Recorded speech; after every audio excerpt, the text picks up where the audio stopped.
Set Phasers, a highly illogical Star Trek podcast.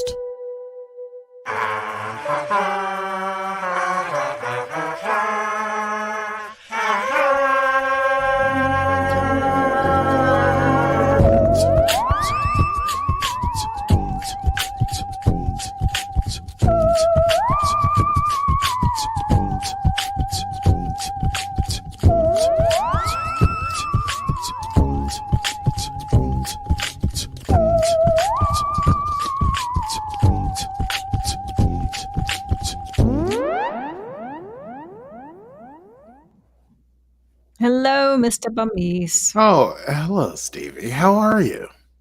I am well. I am well. But I am not well because our beloved Star Trek Picard has finished. It is over, but is it truly the end? I guess for the next generation. I don't even know how to the next generation who were the last generation, perhaps. But for the next generation, perhaps there's more. Yeah, the next generation. Mm-hmm. Generation next. Yes, this is it. This is it. Bad Spice Girls song.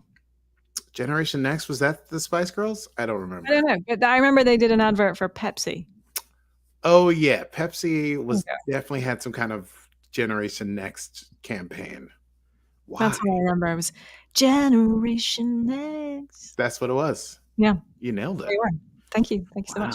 I just had a Marcel Proust moment. Well, I will Proust. I couldn't figure out a thing to say for that. Hey, everybody. Welcome into the program. This is Set Phasers, a highly illogical Star Proust cast? No, Star Trek podcast.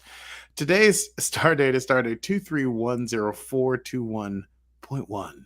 And as Stevie mentioned, we are discussing the Picard series finale, The Last Generation. Whew. Sad times. It is. Although, I feel like now we've got 7 seasons, 4 movies, and 3 more sort of shorter seasons that tell the full story of TNG, and they're all very nicely interwoven. I think you've got hundreds of hours of TNG to enjoy at a clip. Anyway, I'm with you. I feel like I mean, this last season was something. It feels like a movie I can watch again and again and again. Oh yeah. There's a lot of payoff in this last episode, which they did very well. Full credit to Terry Matalas, who apparently wrote and directed this. So I doubted how he could pull it off. I did, but me too. He did the right stuff. I don't want to get ahead of ourselves. We're gonna run down the whole episode. Before we do that, we got to handle a little bit of business with some interrogatives, is my guess from Stevie. An interrogative. Oh, aren't you fancy? I try. Let's see. Are you missing Star Trek nerds in your life? Oh, okay, I caught you off guard there. Sure did. I was drinking. Go, please. It's my own fault. It's my own fault. Are you missing Star Trek Picard and it's only just finished? Well, fear no longer, friend, because you can join us for Trek conversations of Star Trek Picard, Star Trek Lower Decks, Star Trek Strange New Worlds, and more here at Set Phasers. And all you need to do is go to patreon.com/Set Phasers to get all your Star Trek needs and more met. And that's patreon.com/Set Phasers. That's us, baby. And without further ado, let's run it down. It's time to run it down. Can you run it down for me? Talk about Picard now. Run it down for me.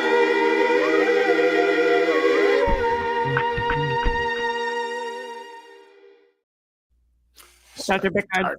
Yeah, we nailed it. Okay, so You may recall, dear listener, that at the end of the penultimate episode, Jack had gone to a Borg cube, who knows where, and gotten a thing in his neck, and he met the Queen. And then the young people, we discovered that the young people, because of the transporter, had their brains reconfigurated. Excuse me, I just get so emotional. Had gotten their brains reconfigured in order to be subjected to Jack's being the voice of the Borg, and so the Borg take over on it's called Frontier Day. All the ships in the fleet are gathered around Earth for a big old speech. And anyway, the Borg take over. Assimilation ensues. Picard et al. Leap away to the Fleet Museum. They get the old Enterprise D, and they're headed back to try and save things. So we begin with Picard et al. and en route on the Enterprise D, and an announcement from Federation President Anton Chekhov. Nuclear vessels. Nuclear vessels. Nuclear vessels, yes. Nuclear vessels. I thought he might have, I haven't checked in on him for a while. I wasn't sure if he was dead and this was an AI-generated voice. It is not. He did it. Yes. Yes, the actor is still alive. I recently watched him. This has nothing to do with Star Trek, except that it's also doesn't matter. I was watching Babylon 5. He plays pretty big part in that, Mr. Koenig. But anyway, so he's playing Anton Chekhov. Just voiceover here, but he's telling the people around the galaxy, do not approach Earth. It's under attack by the Borg people, the young people. Here on out, I shall refer to them as Borglings. And the space dock defenses are trying to repel the assault. They're holding for now, but the fall is imminent. And he says, even though that is the case and things are looking terrible, and you can hear his assistants or his people in the background trying to get him into an escape pod, he says, hope is never lost. There are always possibilities. Well, the Enterprise is en route. Data is able to detect a Borg vessel near Jupiter, and that's where they come out of warp, and they see a massive Borg cube hidden in Jupiter's red storm eye. And that's where the signal that's controlling the bio collective of Borglings, that's where it's coming from. So Picard and the crew decide that's where they must go, and they have to take care of it at all costs because the running stops here, to quote Jean-Luc himself in First Contact. One of my favorite lines.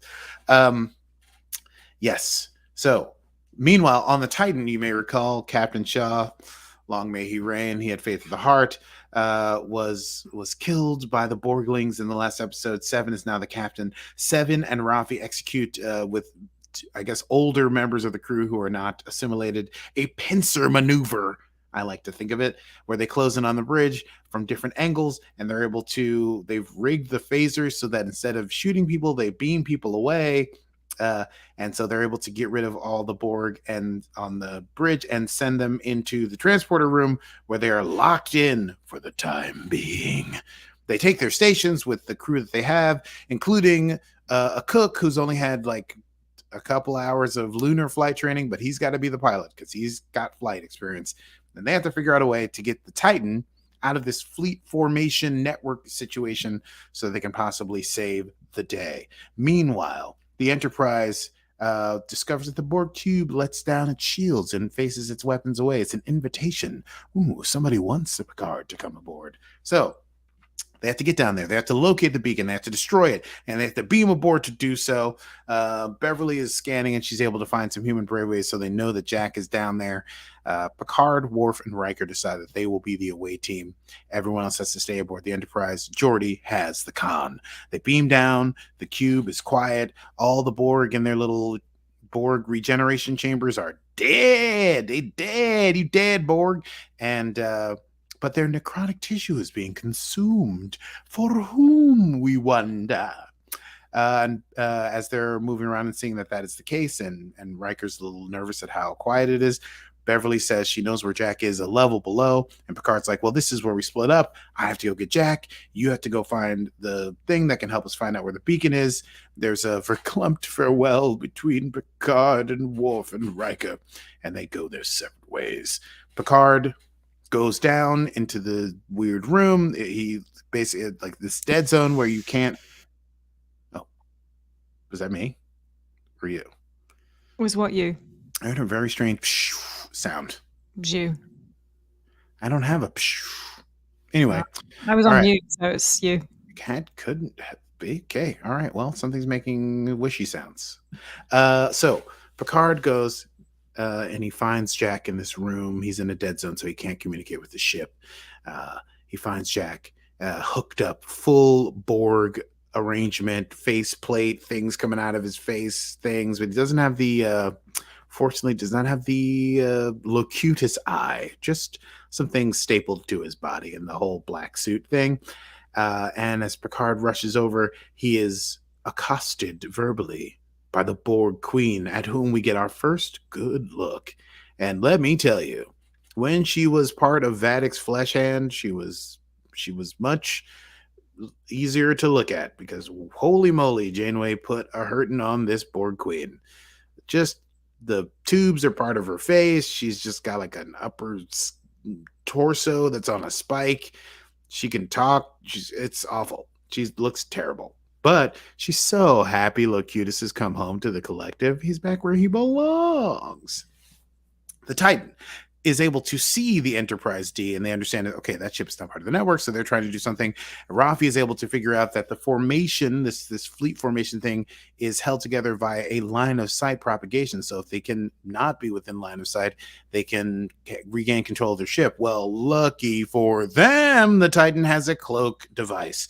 And so Seven orders the use of the cloak, and they're using like a strafe and run technique where they like come out of the cloak, shoot, go back into the cloak, come out of the cloak, shoot, go back into the cloak.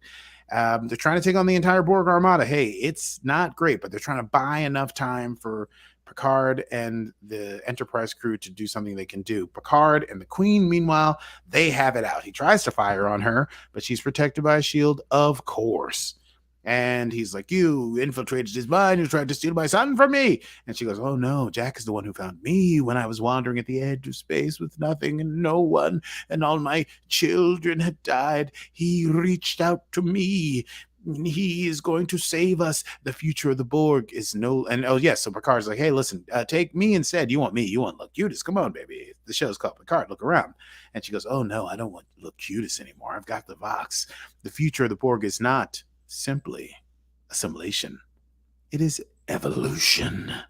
So, meanwhile, that's happening. Riker and Worf are able to find the main access terminal that will tell them where the beacon is, and they connect the Enterprise to it. But as they do that, hey, some of the drones that all should have been dead, they not dead. There's like 4 or 5 of them, maybe 6, that are still alive.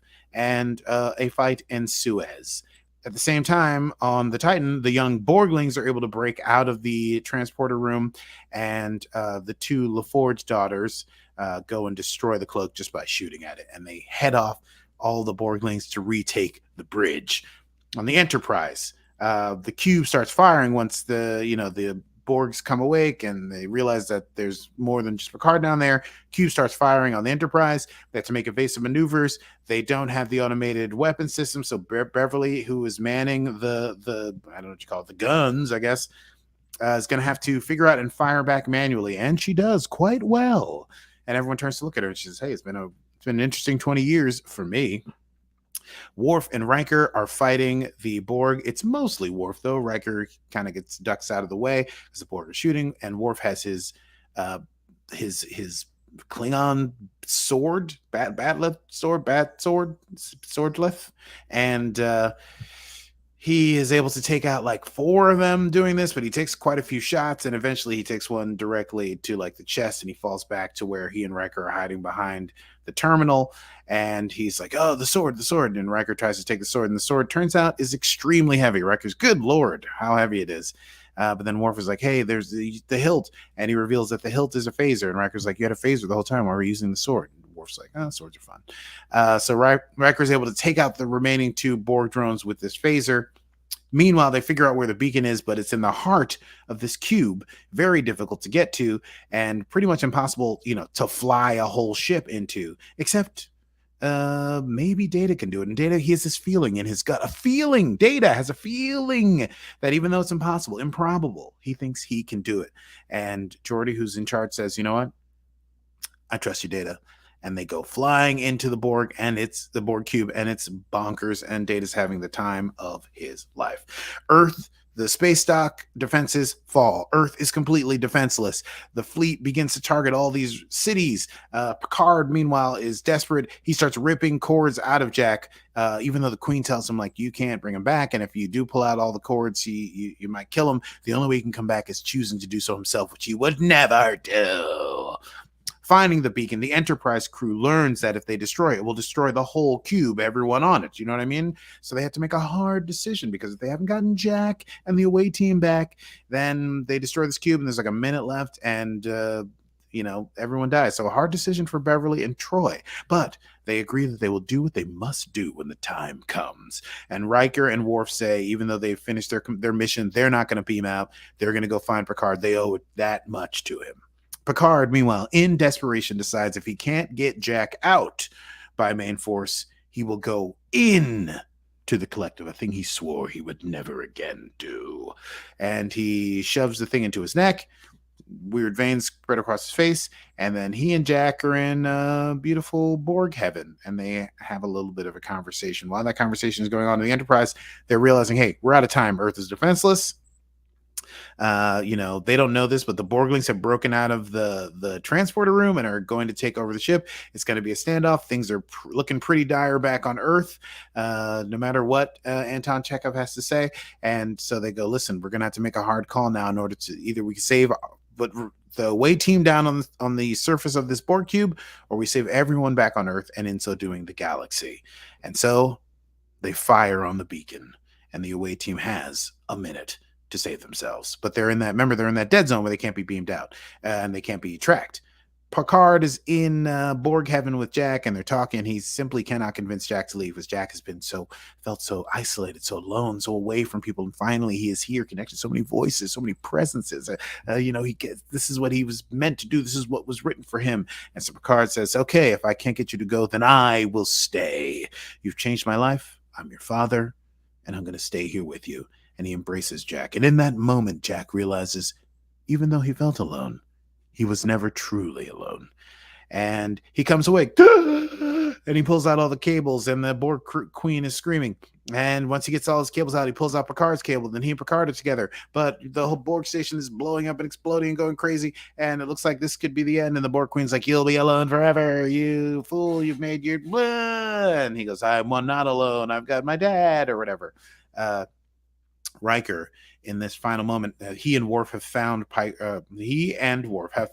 Picard and Jack, and in this moment when it seems like it's the end, he says goodbye to Imzadi, to Deanna Troi, and through their telepathic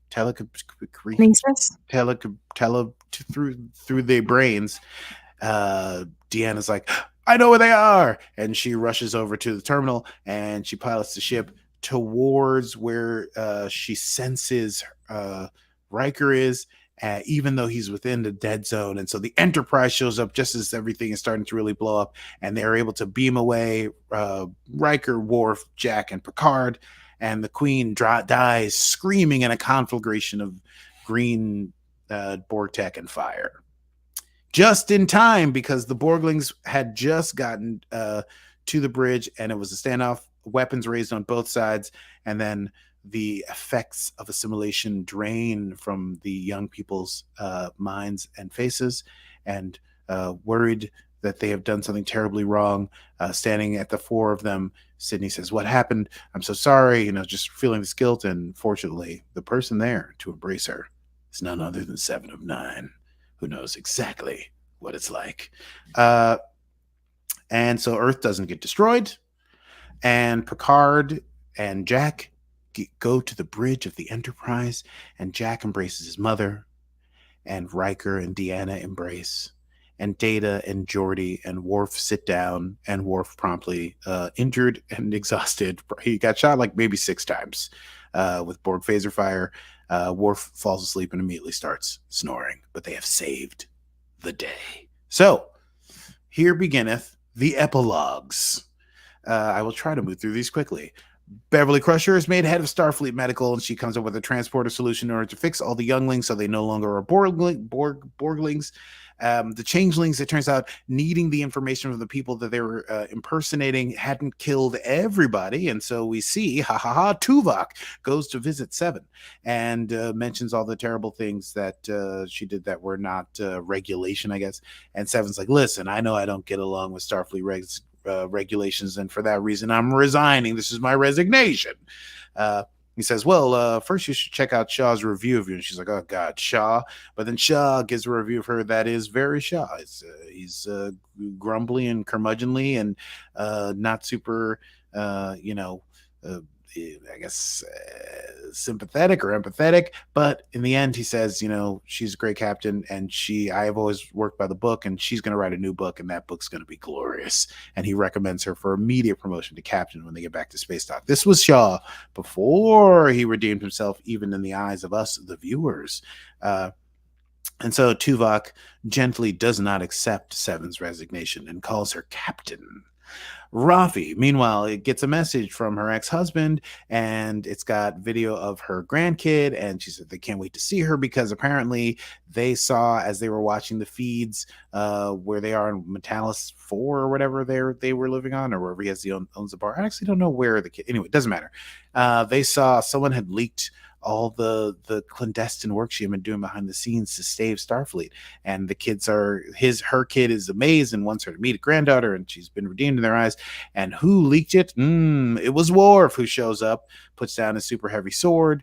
He calls her a warrior, she calls him a warrior for peace. The House of Martok, the House of Musiker, they embrace. Worf seems a little uncomfortable, but he's happy that this sort of quasi protege. Things work well. Troy is in a session with Data, and Data's talking about all the feelings that he's having, the emotions, and she says, oh gosh, we went an hour over again. But Data does not stop talking. He mentions an interaction with seeing somebody pet a cat and how it made him want to cry. But then he realizes he's rambling and says, okay, well, see you tomorrow, Doc. And she goes, oh yeah, I can't wait. And as he leaves, he says goodbye to Riker, and it's the whole thing about how they were looking for a vacation. Now, 1 year later, the final epilogue. The Enterprise D has been put to bed for good in the Fleet Museum, and Picard asks Geordi to make sure he takes care of her, and he says she always took care of us. Beverly and Picard are piloting Jack to his new ship because he's an ensign now. He's been fast-tracked as for an officer, and they're flying up, and he's like, oh, I wonder what ship you got sent to. And he's like, oh, the Titan, as he sees the outline of the ship, and he goes, oh, sure, but not really, because the Titan has been rechristened as the Enterprise G. And hey, guess who the captain of the Enterprise G is? It's 7 of 9, Captain 7. And guess who the first officer of the Enterprise G is? It's Rafi Musiker. And guess who the special counselor to the captain is? It's Jack Crusher. So that's cute. Special counselor, incidentally, I don't know if this is going to be part of the Easter eggs, but there hasn't been a special counselor that I can think of since Enterprise. But I don't have to go into that. And they take the ship out, and they go to warp, and we don't get to hear what Seven's cool warp catchphrase is. Taking bets on that. Anyone got suggestions? I don't know. I was thinking like she wouldn't say punch it. She's not really like a let's fly kind of person. She's also not really like an engage kind of person. Like, what would she say? Anyway, I would be lying if I said I didn't think about it all night. We'll never know it. And finally, at 10 forward the bar, the crew is drinking all together, and it's been a long night. You can tell they're pretty drunk and tired, and Worf's like, maybe we should call it a night, but we'll do one last toast. And Picard gives a toast where he quotes Shakespeare, Julius Caesar, which happens to be the Julius Caesar I had to memorize. One of the Julius Caesar things I had to memorize in high school. Very touching for me. And everyone agrees it's the beautiful one about, there comes a time in the tides or whatever where it's taken at the meat of it, it becomes a ship. And then Picard says, pursuant to that, and presents a deck of cards.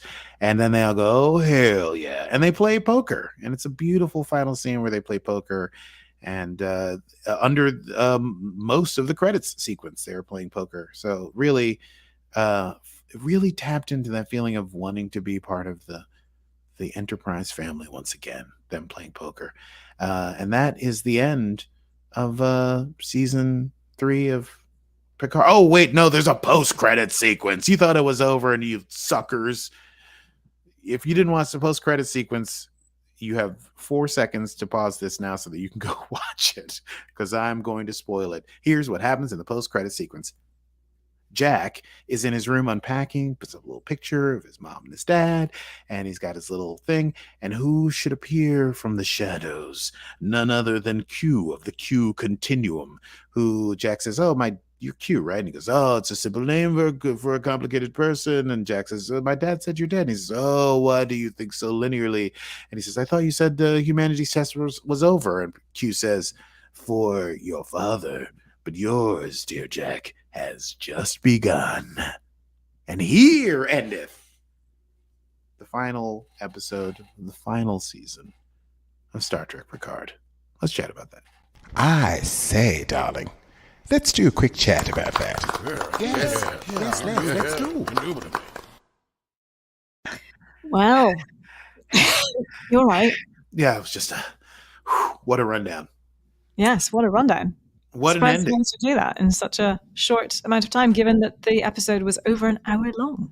Was it? It felt like it was 20 minutes long. It truly felt so short. I could have watched it again immediately after I finished it. It was very, very good. I do want to watch it again. Yeah, I probably It will. was the whole thing. I Probably feel like could we do a marathon? I suppose we could. How it would be just about 10 hours long. Mm-hmm. Yeah, you could do a marathon. I mean, reasonably, you'd want to do it over 2 days, but you could do it in a day if you really, got up at 6 a.m. and just started watching Star Trek. We done by dinner. Yeah, you do Star Trek breakfast, Star Trek lunch, Star Trek dinner, Star Trek. You're done. Yeah, absolutely. Did you count 10? I didn't necessarily count 10, but I think I did 1, and then I thought I did 10-ish. It felt like 10. Yeah. Anyway, so let's chat. Let's chat. What did you think? Listen, Pick. overall, I loved it. It really hit the spot.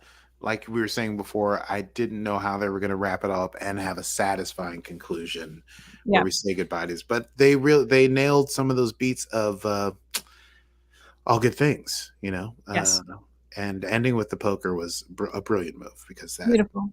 Yeah. I love that we had so many. I'm getting a weird noise too. I love that we had so many endings. Yes. Like there were multiple endings. Like, from hey, we killed the Borg Queen, and then Jack arrives on the Enterprise, and then we have the poker scene, and we have a nice moment of Data, and we have so many like summarizings, and it was lovely. Yes, to see where they are, and then that final, like a year later, Jack joins the fleet. His parents drop him off at school, basically, and then they go out drinking with their buddies. I thought it was very sweet.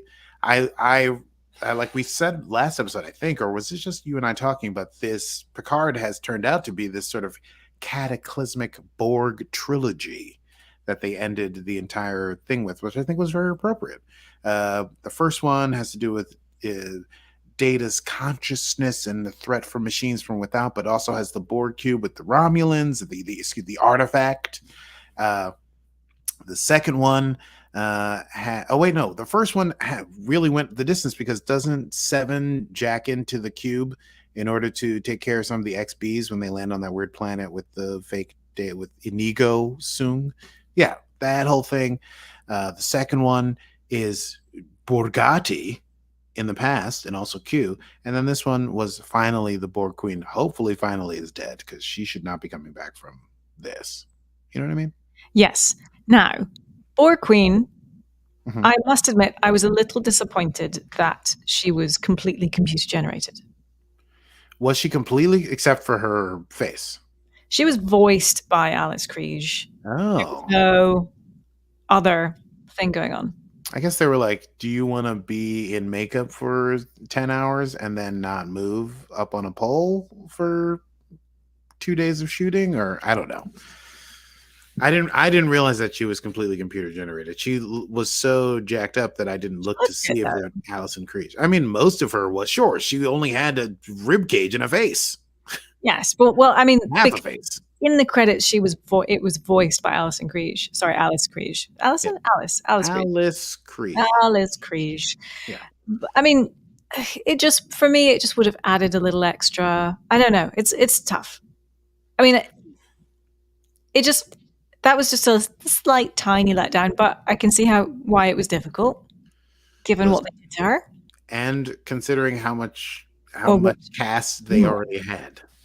Yes. You know, on site. So I get it. I will look closer next time. I would just, I was bracing myself to see her face because she had only been, because you told me she was going to be hideous. That's a nice face. Thanks. Well, I thought that's my hideous face. Yeah. But that was my only complaint. I will say that was my only complaint. I guess I loved pretty much everything. I loved the story wrap up. I kind of was a little, maybe this will be spoken about in Trek News, I don't know, but I was like, it's nice to see Seven and Rafi to get. Yes, that was actually my other complaint. Yeah. But I'm not counting it as a complaint because when we have our lovely epilogue, I was like, oh, okay, perhaps that is perhaps that is them, if we do get our spin-off, then we'll get to explore that relationship a bit more. And I was thinking it could be something more akin to the Troy and Riker. Yeah. Mm-hmm. Yes. They're obviously getting along well in that final scene, but we never got what's going on with the relationship that was sort of like in a weird place last season. Anyway, that was probably the thing that I was most like, I'd like to know more about that. And also, hey, what happened to Irish Gardner? He never went and had a drink with Laris. We did not hear from Laris again. So you were right. I thought for sure there was going to be a thing where he's like, goes and he sits next to her and he goes, I have a son, and he's like, meet my son, Jack. And she's like, oh, nice to meet you. Nice. Nice. Oh God, don't do your Irish. It's nice to meet you. No, I can't. So she says, it's nice to meet you. And then, I don't know, they laugh and drink or whatever. But this was better. This was fine. This was tight. For all that it lacked, it had a good, solid storyline. We got to see Data enjoying himself. We got to see Geordi making tough decisions. We got to see Troy. Everyone had a moment that really was a moment. And even Riker being like, he gave me a lifetime, I could give him a minute, and then Riker and Worf having fun, just kicking butt. It was nice. The whole thing really, like I said, this ending made me go, I'm ready to go back and watch Encounter at Farpoint and just start the whole dang thing again. Do we think that Picard and Beverly got together? I don't know. I simply don't know. They're positioned next to each other at the poker table, but they're no making eyes. Maybe that was a thing that they were like, maybe we don't know. Maybe we don't know. It's complicated. We don't need whatever happens ever after happens, or, but this is it. This is it. I don't know. All right. Well, I mean, phenomenal. Thoroughly enjoyed. I think, this is, when we get reboots, when we got franchises that are rebooted, this is what you want. This is how it's done, people. This is how it's done, people. Man, there's so many, like you say, there's so many endings, there's so many beginnings that I keep thinking of. We've come such a long way from even just season 1 of Picard. The beginning. I thought you were going to break into song. We've come a long way. We've come a long way, getting from there to here. It's been a long time. No, I don't know what. Maybe that's not your song. I mean, listen. I've never thought that about you, but maybe. Okay.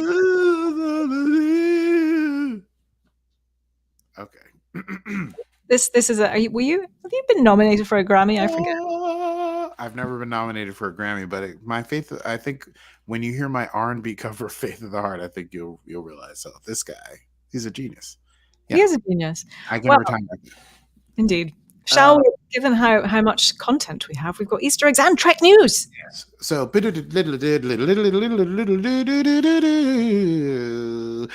welcome in, everybody. Thank you very much for coming to Set Phasers. We go immediately, as always, to the Easter egg desk. Stevie, how are you today? Well, hello there. Okay, I am wonderful. What a season we've had here on Star Trek Picard, season 3. We have so many Easter eggs. I'm going to try and cherry pick, but also just run through them very, very quickly. You may have noticed that the Star Trek intro was very episode specific. Each series features, I can't say that very, each series features, there we go, the hero ship for that specific show. And Paramount does something unique for this particular episode by swapping the Titan A out for the Enterprise D, adding the Borg cube and changing the music entirely. And here the music echoes from the Jerry Goldsmith Borg theme from First Contact. First Contact. This is First Contact. not a little movie, as the Star Trek brand logo gets totally assimilated. Haha. You noticed and mentioned earlier that President Anton Chekhov was the opening voice. Our favorite Walter Koenig. Is that how you pronounce that? Playing the son of Pavel Chekhov, the unseen Anton Chekhov, who we learn is the president of the United Federation of Planets in 2401. And we think that Anton could be a tribute to the Russian author Anton Chekhov, different spelling, but also references the late Anton Yelchin, who played Pavel Chekhov in the 3 reboot films. Fourth film, who the fuck knows? Let's see, the TNG spacescape, as Chekhov tells everyone, do not approach Earth, a line borrowed from the voyage home. We get that familiar blue nebula-ish spacescape straight from the opening credits, The Next Generation, and this image occurred in every episode of TNG, starting with the season 3 premiere, Evolution. Fun fact. Portable beaming with phasers. We noticed that Seven and Rafa use phasers to activate the transporter beam. Now, this happened before in the TNG episode Gambit, when a group of pirates used phasers to beam things up by just firing at them. At that time, everybody thought Picard was dead when he'd actually been beamed up. Aha! Let's see, we had the Unimatrix array. Picard refers to this, and this concept comes from Voyager, you may remember, specifically episode Scorpion Part 2. Rather fun one, that one, Scorpion Part 1 and 2, which introduced 7 of 9 by this designation. 7 of 9, tertiary adjunct of Unimatrix 01. A Borg Unimatrix was simply a specific division of the Hive, and the Voyager episode Unimatrix 0 established a secret part of the collective where the Borg try to hide their minds from the Queen. Spoiler, it didn't last. Let's see. You may have noticed 7 of 9 said they're engaging the Borg. Right. So when the 1701D Enterprise pops up on the Titan sensors, 7 says they're engaging the Borg, referencing Picard's line from The Best of Both Worlds, Part 1, where he says, "We have engaged the Borg." So we go to 7's promotion when Tuvok plays the hologram recording left by Captain Shaw, 7's promoted captain, an idea that was foreshadowed in Picard Season 2 as well as the first episode of Picard Season 3, as Tuvok playfully says, "Resignation denied." We hear Jerry Goldsmith's theme for Voyager. Sure do. Love that. Let's see. We have the Enterprise D in the Fleet Museum. I had a few things that I did not paste correctly, but we do get to hear Majel Barrett's voice again as the classic ship's computer. And let's see, the music that plays as Geordi shuts down the ship is Dennis McCarthy's theme from Generations, which was the last music we heard in the previous appearance of the Enterprise D in the 1994 film. Well done. Love these little details. It's all about the details. Yeah. I forget, did you recognize the quote that Picard used at the end of the episode? The Shakespeare? Yes. Did you? Yeah, it's I think it's Brutus to Cassius in Julius Caesar, if I'm remembering correctly. I have not thought about that since I was 18, but I'm pretty sure it's Julius Caesar. Yeah. Correct. It was Julius Caesar, and it is not the first time a Picard season has ended with Patrick Stewart delivering a Shakespeare speech in Season 1. You may remember he quoted from The Tempest. But The final word was not just a speech, because then when Jean-Luc busts out an 8 of spades, everyone sits down to play poker, referencing the final moments, as we all know, of all good things, when Picard joined the crew's poker game for the first time, and showrunner Terry Matalas revealed that this final scene was the result of 45 minutes of ad-libbing and just letting the cast play poker for real. I had a feeling. Yeah. He hints that when this is released on Blu-ray, we may get an extended cut of this scene. Oh, time for me to get a Blu-ray player.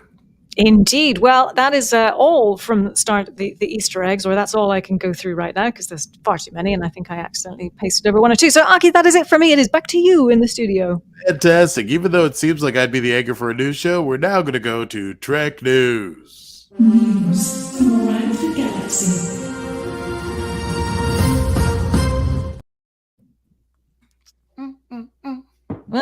There we go. News. I love the news.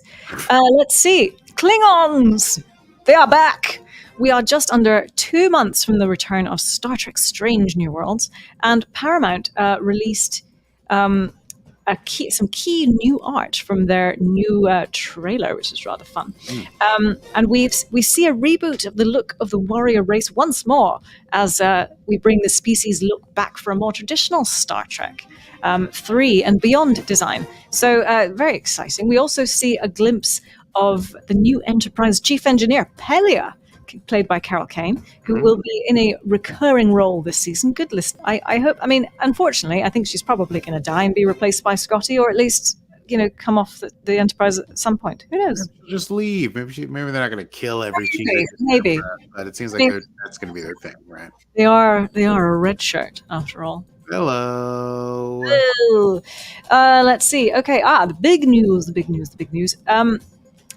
Lieutenant James T. Kirk reappears. He's back on the Enterprise, and he's seen appearing on modern-day Earth alongside La'an, Noonien Sung, played beautifully by Christina Chong.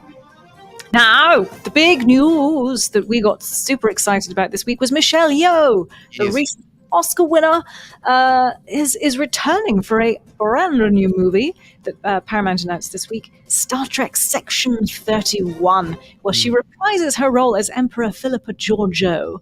She joins a secret division of Starfleet tasked with protecting the United Federation of Planets and faces the sins of her past.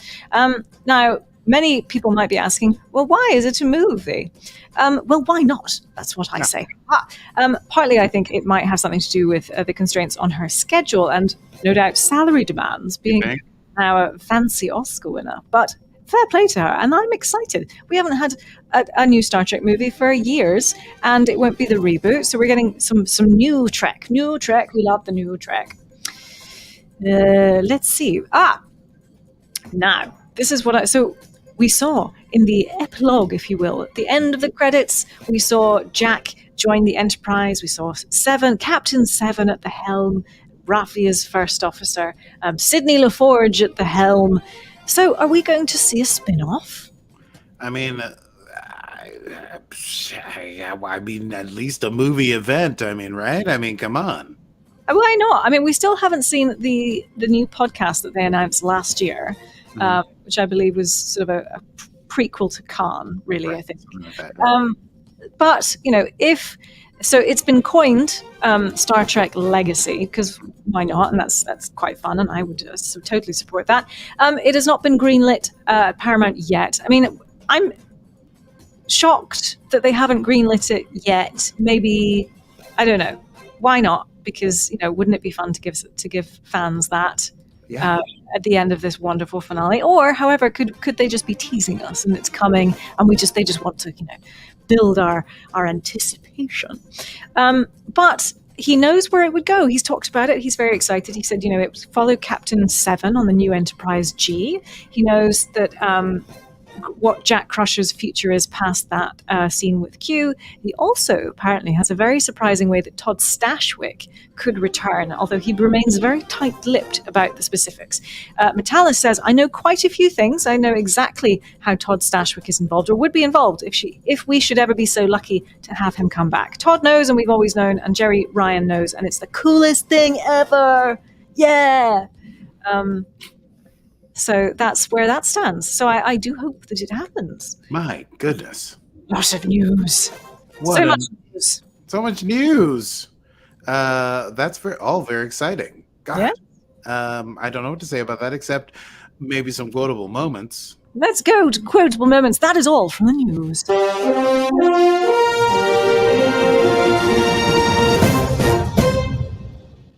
Quotable moments. I forgot that the news had a significant sign off, which is beautiful. Yeah. Many wonderful quotable moments in this one. Let's see. I very much enjoyed I can no longer be your captain. I have to be a father. Picard says to Riker and Worf when he goes to find Jack. What Worf says back to Picard, he says, there are two turns of phrase that a Klingon never admits to knowing. Defeat and farewell. If I could learn how to say that in Klingon. Damn. Let's see. And Worf saying to Riker, there was a moment today when I was worried we might actually survive. When we decide to go deeper. So it was pretty sweet. You have any that you'd like to share? Oh, I had just a fun one. Riker says, you're not going alone. And Worf says, and I will make it a threesome.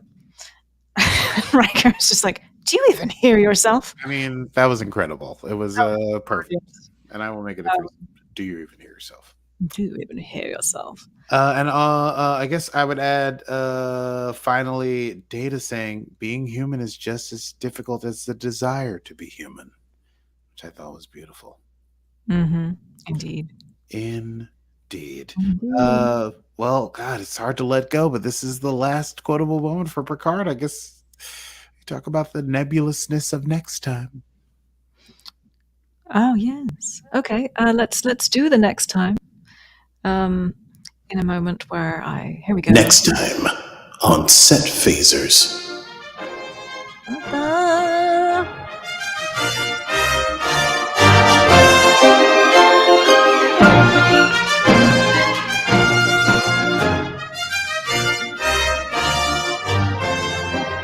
Hey, next time on Set Phasers. Who knows? I mean, listen, we're gonna bridge the gap between this final episode of Picard and the first episode of Strange New Worlds. I have a lot to think about. I have a lot to feel about. And I also probably have to, I don't know if we want to do this together, but I'm going to have to rewatch all of Strange New Worlds, obviously, as one big binge. Obviously, I want to do that together. Yeah, okay, great. Well, we'll figure it out. And yes, well, if you enjoyed this and you're going to be jonesing for some people's talking about Star Trek, are you jonesing for people who... I've never said the word jonesing. Yes. Listen, we have so many back episodes where we talk about all of Star Trek Discovery, all of Star Trek Picard, all of Strange New Worlds that has come out so far, and all of Lower Decks. We're talking about Trek here. That's what we do on Strange New Worlds, on Set Phasers. So please go to wherever you get your podcasts and listen to the bajillion episodes we have. Please do that. And also, if you are jonesing for more Star Trek, then go to patreon.com/setphasers, where you can download lots of episodes that we've done, all there. You can join us for Netflix watch parties, which they don't do anymore, but we figure out how to do somehow or other. And Zoom watch parties with us. In fact, I also forgot in the news that Lower Decks is releasing a role-play game. Oh, that's right, and we're going to play it. Yes, so do join us on patreon.com/setphasers, where you can be an even bigger nerd with us and do RPG. Yes. And if you're jonesing for some social media content, I guess jonesing is our thing now. You can find us on Instagram. You can find us on Facebook. We're Set Phasers Podcast. Meme Game Strong. It's all Stevie. But, sometimes they cut together clips of me losing my mind and ranting. So it seems like I'm creating content. Yes, I do. And anyway, but unfortunately, till next time, whenever that might be. Well, actually, in fact, I do know when it will be. It will be sort of around-ish. Actually, we do know when it will be. Let's not say that, because we might have a few things in the interim of a Strange New World. Who needs to know? Yeah. in the interim, we may do something in the interim before Strange New World starts, but we will be back for then. So, enjoy yourselves, take care, and until then, I don't know why I said that, I am Stevie Mans. And I can no longer be your captain, I have to be a father, and this has been Set Phasers, a highly illogical Star Trek podcast.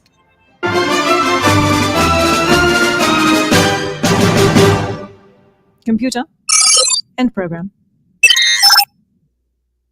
Ooh, that was clean.